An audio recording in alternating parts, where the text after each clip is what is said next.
I have a ClinCheck on the right that is much improved and cleaned up from the initial ClinCheck by Align on the left. So first, looking at the case as a whole, a little bit of a deep bite, but really just some upper anterior teeth that are out of place, near class 1 molars to start out with. So really a lot of these molar movements are not needed and are very unpredictable.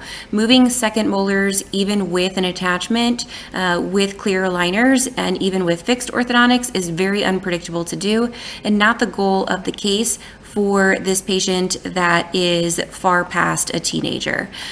So one of the, you can see the comments that I have made here. And then when I see some of these rotation or root control attachments, I look at the need for rotation.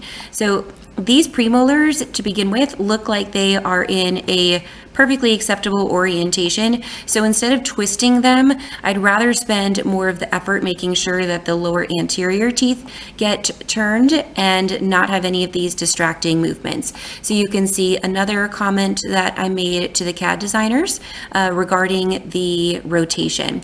As far as these root control attachments, these are generally placed when the algorithm triggers a distal or mesial root torquing. I call it windshield wipering through bone. It's kind of hard to see. You just have to follow the sheen on the gingiva, so to speak. But whenever you can hover your mouse over and it's a root control attachment, look at what type of movement is being designed there. And if their root control wasn't ever something that crossed your mind at the initial treatment planning, then let's not do it now.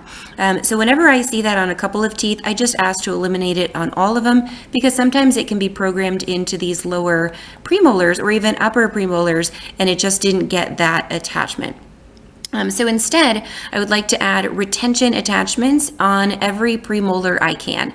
So retention is different than anchorage, and retention is making sure that the aligner is well engaged with the arch. So when that aligner is clipped in by these long horizontal surfaces, then every other movement that we're trying to do, including rotating the lower canine, which is a good movement with the right attachment, is going to be more predictable.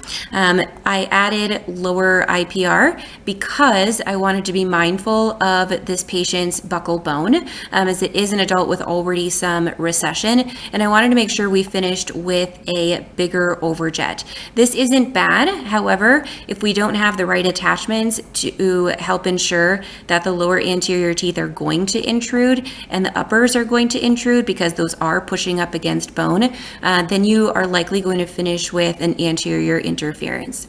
The only thing that we're missing here is still this attachment.